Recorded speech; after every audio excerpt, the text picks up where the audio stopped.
எங்க இருந்து வந்திருக்காங்க? ஹைதராபாத்ல வந்திருக்காங்க. ரொம்ப சந்தோஷம். இந்த நிகழ்ச்சி நடத்தணும் அப்படி முடிவு பண்ண உடனே நம்ம சதீஷ் சொன்னது பாலச்சந்திர சாரை கூப்பிடணும். நான் சொன்னது வேண்டாம்.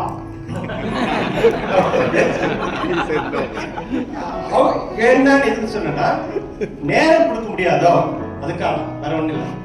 அவங்க சொல்ற விஷயங்கள் முழுமையா வாங்கணும்னா நிறைய விஷயங்கள் இருக்கு, நிறைய தேவை இருக்கு. அந்த நேரம் நம்மளால கொடுக்க முடியுமா? இல்ல இல்ல நம்ம அதை பேசிக்கலாம், சார்கிட்ட பேசலாம், அதுக்கு தகுந்த மாதிரி பண்ணலாம் சொன்னாங்க. கிட்டத்தட்ட 15 ஆண்டுகளுக்கு முன்னாடி சென்னையில பெரிய வெள்ளம். அந்த வெள்ளம் வந்த போது இப்ப முதல்ல அவங்க சொல்லியிருந்தாங்க, நாமும் அந்த 7 தகவல்கள் நம்ம கிட்ட வளர்த்துக்கிட்டா 8வது தானா வரும்ட்டு. அதே மாதிரிதான் 8வதா அவர் வந்தார்.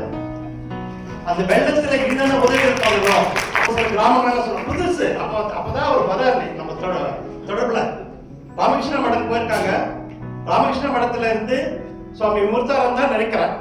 அவங்க ஜேபி பாருங்க என்டிஎஸ்ன்ற அமைப்பு இருக்கு, அவங்களோட தொடர்புபடுத்தணும்னு சொல்லிட்டு அவங்கள நமக்கு அறிமுகப்படுத்தினாங்க. அன்றையில இருந்து இன்று வரைக்கும் நிறைய விஷயங்கள் நமக்கு ஏதாவது தேவைன்னா சட்டுன்னு போன் பண்ணுவோம். அதாவது முக்கியமா தேவைன்னு சொல்லும் போது கேட்கிற மாதிரி முழுமையா நம்மளால இன்னும் கொடுக்க முடியல. நமக்கு நிறைய உதவி பண்ணிருக்காங்க, இங்க இருக்கிற என்ஜிஓ பண்ணிருக்காங்க. ஆனா அவங்க கேட்கிற மாதிரி ஃபீட்பேக் இல்ல. அதனால நிறைய விஷயத்துல நான் பேசிட்டு இருப்போம். ஆனா அது இருக்கணும், அது தேவை அப்படின்றதுதான் ஒரு முக்கியமான ஒரு விஷயம். அதுக்காக அவங்க வந்தாதான் நமக்கு நிறைய விஷயம் சொல்ல முடியும் அப்படின்றதுலதான் நம்ம சொல்றோம். 2 விஷயம் மட்டும் நான் ஒரு உதாரணத்துக்கு சொல்றேன்.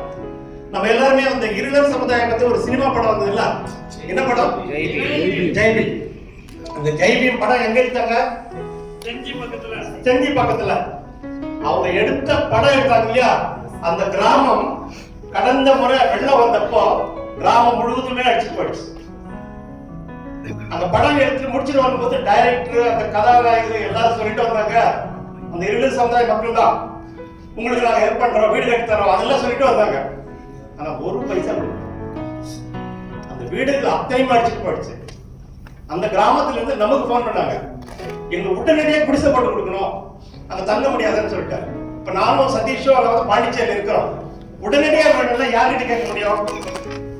உடனே பாலச்சந்திர சார் போன் பண்ணோம். உடனடியா வேணும்னு சொல்லும்போது அவருக்கு தேவையான டாக்குமெண்ட்ஸ் எல்லாம் உடனடியா நாங்க கொடுக்க முடியல. ஏன்னா மழை பெஞ்சிட்டு இருக்கு, வெள்ளம் இருக்கு, அவங்களால தங்க முடியல, குடிசை போட்டுக்கணும்னு சொல்லிட்டாங்க. இம்மீடியட்டா அதுக்கு தேவையான உதவியா வந்தது அபயாபா.